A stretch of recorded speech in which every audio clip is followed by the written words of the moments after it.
A plan was being hatched by these two lovers, the defendant and Houston Denker, to kill Ryan Cooper. Houston Denker says in these text messages, "I gotta get this done." The defendant's response is, "Go." Then, folks, you'll hear that at 4:23 to 4:33 a.m., the defendant, Karina Cooper, took 170 steps in her residence. Contrary to her statement that she woke up to some noise, the phone shows that she was walking between 4:23 and 4:33, 170 steps, 393.7 feet. In 10 minutes, you'll hear, folks, that's longer than a football field. Touchdown, touchdown. Sometimes later, a friend of Houston Denker's colleague, someone that he used to work with briefly, pops up to the cops and says, "Houston Denker gave me some guns to keep for him. Can you take them?" And lo and behold, of course, they test these guns. You'll hear that gun expert who will come and talk to you from the DCI crime lab in Ankeny. And that expert will tell you that when they tested these guns, they found the gun that had been used to murder Ryan Cooper as he slept on his recliner. The evidence will show you that she was not just dishonest, but that she was manipulative, that she is a co-conspirator.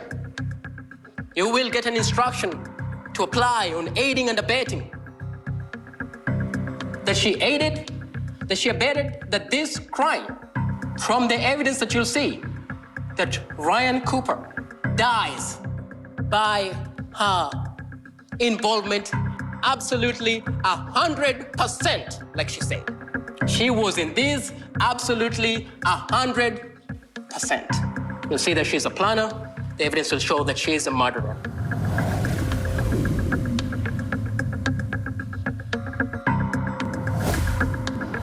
Houston Denker. Houston Denker. Houston Denker killed Ryan Cooper. Houston Denker shot Ryan Cooper in the face. Houston Denker solicited Karina. Houston Denker manipulated Karina. Houston Denker lured Karina. Houston Denker had Karina living in a dream world. Houston Denker killed Ryan Cooper. Karina Cooper was in a dream world, and then it became real, and then she was in too deep. She did not want her husband dead. She did not want his life insurance money. You'll see, you'll hear, the money's still there in trust for her children. Nobody rode off into the sunset to the mountains. Houston Denker killed Ryan Cooper.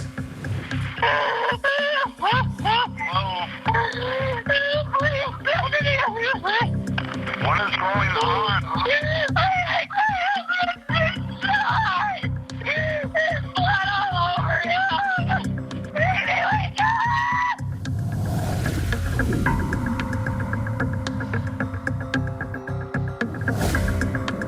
What's the first thing you observed when you arrived? When I arrived on scene at 4:46 a.m. and walked up to the entrance of the residence, I observed two adults, one male, one female. The male was later identified as Aaron Cooper, and he was consoling the female who was identified as Karina Cooper. Do you recall what time you arrived at the scene? 4:46 a.m. Were you able to obtain any information from Karina Cooper at that time? No. Explain. She was hysterical. I would consider her inconsolable at that point, so I didn't attempt to talk to her. Why did somebody help me now? What if they're here? I couldn't get my gun out of the safe. I couldn't do anything. But you didn't actually see anybody? No. Okay. So did he do that to himself? No way. No way. Okay.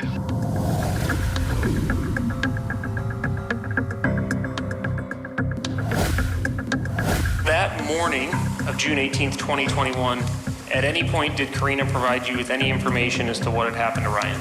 No. Did she ever talk to you about seeing anything in the media or any stories related to this case?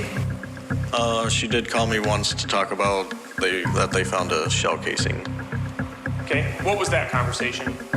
I don't remember exactly word to word, but just wanted to know what a shell casing was and what that would mean. What was your reaction or thought based on that conversation?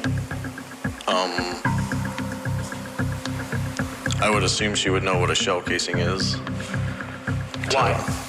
Just being around all of us hunters and knowing what guns are around. Okay. Has she been around? I'll ask you this. Did Ryan hunt? Yes. How would you characterize this conversation? You found it to be Odd.